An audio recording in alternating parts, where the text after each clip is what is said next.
안녕하세요. 미국 주식으로 편안한 노후 준비 중경투 TV입니다. 네, 3월 12일 금요일입니다. 요즘 S&P, 나스닥, 다우, 러셀 할 거 없이 분위기 너무 좋습니다. 테슬라, 나스닥 주식들 2월 내내 하락하면서 마음고생 많으셨는데 홀딩 하신다고 정말 수고 많으셨고요. 2월 공포에 사고 3월 상승장에서는 편하게 중경투 TV하고 시장의 상황을 지켜보자고요. 또 오늘 상장한 쿠팡 같은 인기 주식은 소액으로 조금씩 투자하는 것도 재미가 있고요. 새로운 생활 동력으로 삼는 거죠. 그러면서 테슬라 주가 싸지면 소형주들 팔아서 줍줍하는 전략 괜찮을 것 같습니다. 어제 부양체 하원 통과하고 주말에 바이든 대통령 사인만 남겨두고 있고요. 시장의 기대 심리는 다시 12월 폭등장으로 돌아온 듯 합니다. 4월에는 각 기업들 어닝도 있고 바이든 대통령 오늘 호주, 인도, 일본 정상들하고 화상회의 했듯이 동맹국들 미국 채권 계속 사주면서 4월까지는 걱정 없이 시장이 흘러갈 듯 합니다. 이렇게 알고 장기 투자하면 하락장에도 마음이 편안해지는 거고요. 오늘은 어제에 이어서 30년물 미국 국채 경매가 있었습니다. 어제도 말씀드렸지만 트레저리 디렉트 구글 검색하면 리절트 결과에서 B2 커버 레시오 응찰률 확인하면 됩니다. 한국 시간 새벽 3시에 공표가 되고요. 응찰률을 보면 가장 정확하고 그 다음 10년물 채권금리 추이를 보면서 가격 변동이 너무 심하다. 3%, 4% 여기 쭉쭉 오른다면 그 다음 응찰률을 찾아보는 거고요. 응찰률 찾아봐서 최근 미국 채권 가격이 크게 변동되어 있는 것을 확인할 수가 있습니다. 오늘 30일 채권 응찰률은 2.28배였습니다. 2월 10일에는 2.18배였고요. 그때는 주가 떡락했었죠. 1월 13일 주가 흐름이 가장 좋았을 때는 2.47배였고요. 이 배수가 높을수록 좋은 겁니다. 오늘 30년물 응찰률이 2.28배 나온 것은 보통 수치이고요. 2.5배 정도가 가장 무난하죠. 때문에 오늘 채권금리 조금 올랐습니다. 하지만 부양책이 곧 발표될 거고 미국 경기도 호전되면서 채권금리 리스크는 이제 좀 잠잠해질 듯 하고요. 채권금리 이렇게 잘 팔리는 게 나스닥 상장 주식들하고 수익률이 직접적으로 연결이 되어 있기 때문입니다. 채권금리 오르면 은행금리 올라서 기업이 투자하기도 힘들겠지만 우리 개인으로 치면 부동산 대출금리 올라서 힘들어지는 거죠. 월 100만원씩 갚다가 130만원 이렇게 올라가면 실제도 소비도 얼마 못하고 금리는 한 번 오르면 또 점진적으로 계속 오르기 때문에 130만원, 150만원 이렇게 올라가면 가계의 부담도 큽니다. 그만큼 선순환이 힘든 거고요. 미국 채권금리 내리는데 가장 큰 손은 일본하고 중국이고요. 오늘 바이든 대통령이 호주, 인도, 일본 정상들하고 임기 첫 화상회의를 진행했습니다. 인도나 일본은 아시아에서 중국하고 대립각을 세우면서 미국을 정치적으로 이용해야 되기 때문에 미국 국채 매입은 필수적이고요. 그래서 요 며칠 일본 재무부에서 미국 국채를 대량 매수하면서 응찰률이나 채권금리가 적전선을 유지하고 있는 겁니다. 그런데 일본은 원래 미국 편이라 채권을 잘 사기 때문에 크게 문제는 되지 않는데 중국이 앞으로 어떻게 나올지가 관건이고요. 지난주 테슬라나 나스닥 주가 폭락한 것은 아무래도 중국 양해에서 미국에 대한 강정 발언이 쏟아진 것이 가장 큰 원인이었습니다.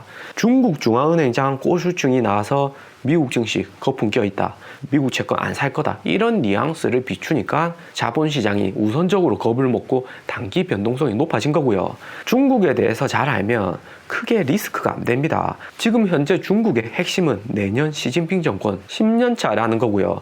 작년에 헌법 바꾸면서 10년으로 제약하는 임기 규정은 철폐했습니다. 아직도 중국의 부주석 이야기 안 나오는 거 보면 시진핑 주석의 장기 집권은 확실히 되는 듯 하고요. 그렇게 되면 중국 내 지식인층 반발이 당연히 심해지는 거고요. 지식인층 반발 무마시키려면 1등이 경제 살리기입니다. 코로나 통제로 시진핑 정권이 인정받았듯이 양해에서 자본시장 거품 발언 이후로 중국 부동산 가격도 엄청나게 안정화되었고요. 겉으로는 하나의 중국 국내 정치를 위해서 반미 정서를 내비치지만 대외적으로는 정권 유지를 위해서 은밀히 친미적인 성향을 계속 보일 듯합니다. 18일에 알래스카에서 미중 고위급 회담이 있고요. 중국은 미국 채권을 은밀히 계속 사줄 듯은 합니다. 최근 핵심은 3월 22일 미국 중앙은행이 기준금리를 어떻게 할지가 중요하고요.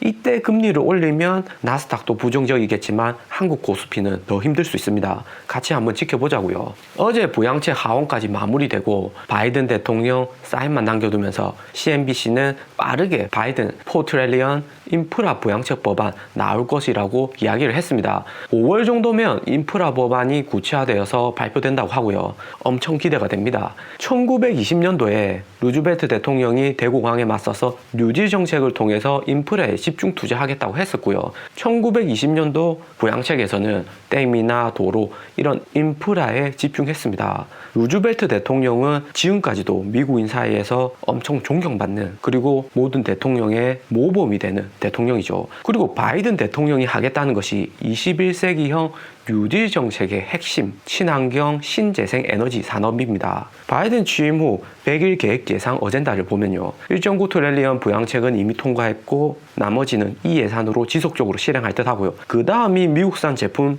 구매 동료와 친환경 인프라, 일자리 창출입니다. 신재생 에너지, 여기 친환경 에너지 산업, 세제 혜택, 배터리 전기차, 청정에너지 4년간 4천억 달러 연방 예산 투입. 이것은 테슬라 전기차 산업 대폭 육성시키겠다는 이야기와 다름이 없죠. 코로나 부양책 법안 통과되었으니까 이제는 슬슬 또 본격적으로 테슬라 지원 들어가는 거고요. 그 다음이 2차 전지 소형 원자로 2035년까지 태양광 패널 5억 개, 풍력 발전 터빈 6만 개 설치하는 겁니다. 테슬라 솔라시티 태양광 지붕이나 ESS, 이번 미국 한파 이후에 비밀리에 텍사스에 테슬라 ESS 2만 킬로와트 설치했었고요. 바이든하고 테슬라의 궁합이 너무 잘 맞습니다. 그렇다고 이번 2월 폭락장에도 그랬었지만 이렇게 호재만 보고 투자해서는 안 되고요. 참 좋은 기업인데 주가는 왜 이렇게 떨어지는지 또 의문에 휩싸입니다. 중경투TV 보면 테슬라에 주는 리스크, 강함과 약함, 강약을 제대로 알 수가 있고요. 알람 해두시고 꼭 풀 시청하시고요. 4월 어닝 발표 전에 기관들 또 주가 윈도우 드레싱 들어옵니다. 정권 초기 강력한 바이든, 미국 대통령의 파워를 보여주네요. 오바마 때 부통령 바이든이 부통령으로서도 미국 최고 훈장 받으면서 훈훈하게 잘 마무리 지었고요. 오바마가 인기가 많은 것도 있지만 바이든이라는 파트너를 잘 만나서 성공적으로 임기를 끝낸 것도 있죠. 바이든이 미국 최고령 대통령이면서 정치권에도 오래 있으니까 정치도사, 정치장인이죠. 코로나 팬데믹으로 무너진 미국 경제 회복에는 최고의 선택입니다. 오늘 한국에서 가장 큰 이슈는 쿠팡이 상장된 거고요. 쿠팡 투자는 반드시 해야겠죠.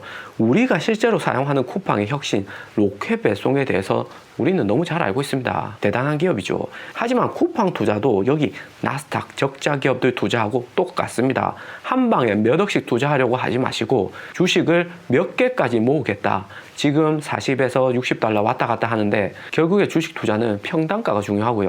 분할 매수하시고 어닝이나 호재가 있을 때 조금씩 쭈쭈해야 됩니다. 테슬라나 애플, S&P 500에 포함된 기업들은 악재가 있을 때 주가 떨어지면 싸게 줍줍하는 것이지만 나스닥 주식은 다릅니다.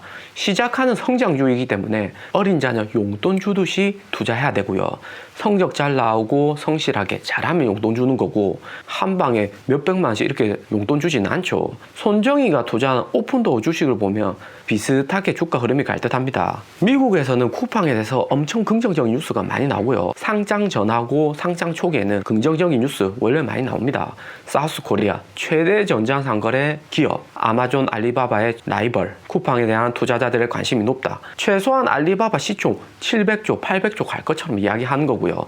한국 내에서는 LG전자, SK보다 시총이 커서 오버밸류 되어 있다는 이야기도 많습니다. 우리가 보는 여타 나스닥 주식하고 다를 바가 없고요. 또 뉴스 보면 아마존 프라임과 유사하게 24시간 이내 패키지 배송 5만 명 직원 1480만 명의 고객 대단하다고 하는 겁니다. 오늘 첫 상장 후에 하락하긴 했지만 K머니 한국 투자자들이 미국 증시 나스닥에도 많이 투자하기 때문에 단기 상승은 기대해 볼만 하죠. 또 4월 쿠팡 어닝이 얼마나 잘 나올지가 관건입니다. 한국은 아직 코로나 진행 중이기 때문에 충분히 어닝 서프라이즈 나올 수 있을 듯 하고요. 한국 언론 보면 쿠팡의 수혜주 한국에 상장된 쿠팡 협력업체 투자에 대해서도 이야기 많이 나오던데, 쿠팡은 아직도 적자 기업입니다. 그리고 상장되었고, 상장되었다는 말은 주주들 입김이 세지는 것이죠. 결국에는 원가 절감으로 가는 거고요. 쿠팡이츠 배달 시장에서도 충분히 가능성이 크고, 네이버페이, 카카오페이 같이 쿠팡페이 같은 확장성도 크기 때문에 장기 투자는